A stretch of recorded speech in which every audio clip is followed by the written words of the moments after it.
আবার সেই হলেই বসে আমার সমর্থক যারা আমাকে সমর্থন করবেন বলেছেন সেই বামপন্থী 4টি দল, মার্ক্সবাদী communist party, forward bloc, DSP এবং সমাজবাদী পার্টির নেতারা, তাদের সঙ্গে আলোচনা করলাম।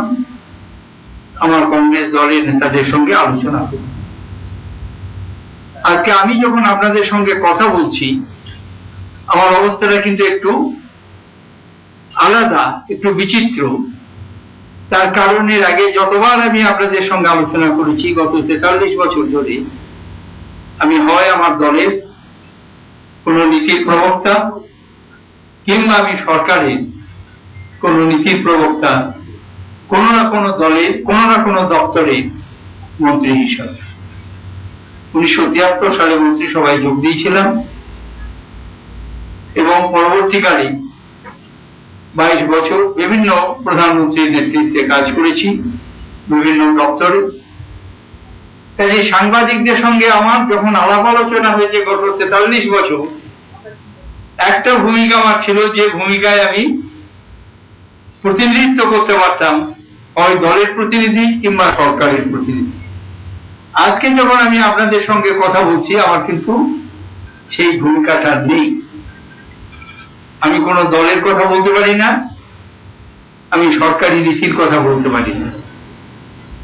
কাজে আপনাদেরও হার্ড কোশ্চেন করার সুযোগটা খুবই কম। তার কারণ সেখানে আমার কিছুই বলার নেই। আমাদের দেশের যে ব্যবস্থা আছে সেই ব্যবস্থায় নীতি নির্ধারণের দায়িত্ব মন্ত্রিমণ্ডল, প্রধানমন্ত্রী এবং তার সহযোগী, রাজ্যের ক্ষেত্রে মুখ্যমন্ত্রী এবং তার সহযোগী। দলের নীতি, দলের নেতৃত্ব, আমি দীর্ঘদিন দলের নেতৃত্বে ছিলাম। 78 সাল থেকে সেদিন পর্যন্ত প্রায় 34 বছর কংগ্রেসের ওয়ার্কিং কমিটির মেম্বার ছিলাম, হাইয়েস্ট পলিসি মেকিং বডি। কাজে যে কোনো সময় আমার পক্ষে দলের নীতি বলার সুযোগ সাংবাদিক বন্ধুদের কাছে হয়েছে এবং আমি সে সুযোগ নিয়েছি। আপনাদের কাছে সহযোগিতাও পেয়েছি, সাহায্যও পেয়েছি। কাজে আজকে যেটা আমি আপনাদের কাছে শুধু বলতে এসেছি সেটা হচ্ছে রাষ্ট্রপতি নির্বাচনে আমি কেন ঘুরছি, ঘোরার দরকারটা দরকার এই জন্যে যে রাষ্ট্রপতি পদটার নির্বাচনটা হয় সাধারণ ভোটারদের দ্বারা নয়।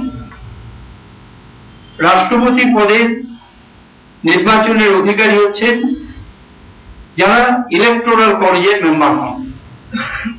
ইলেকটোরাল কলেজটা তৈরি হয় ভারতবর্ষের 28টি রাজ্যে 4200 বেশি নির্বাচিত এমএলএ এবং ভারতবর্ষের সংসদের 2টি কক্ষ, লোকসভা এবং রাজ্যসভা, তার 543 এবং 545 এবং 245, 790 জন এমপি।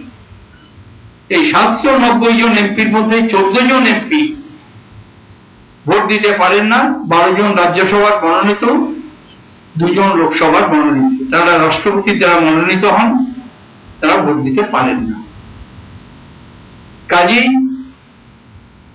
776 জন এমপি এবং 4000-এর কিছু বেশি এমএলএ তারা ইলেকটোরাল কলেজ। এই প্রত্যেক ভোটারে একটা ভ্যালু আছে, ভোটের একটা মূল্য আছে। সেই মূল্যটা ঠিক করা হয় একটা ফর্মুলা, যে ফর্মুলা কনস্টিটিউশনের মধ্যেই লেখা আছে, আইনের মধ্যেই লেখা আছে। একটা রাজ্যের জনসংখ্যা এবং সেই জনসংখ্যাকে সেই রাজ্যে নির্বাচিত বিধানসভার সদস্যদের দিয়ে ভাগ করে, ভাগফলকে 1000 দিয়ে ভাগ করে একটা সংখ্যা আসে। সেই সংখ্যাটা সেই রাজ্যের বিধানসভার সদস্যদের এক একজনের ভোটের ভ্যালু। আজকের জনসংখ্যার ভিত্তিতে উত্তরপ্রদেশের একজন এমএলএ ভোটের ভ্যালু হচ্ছে 208, সবচেয়ে বেশি।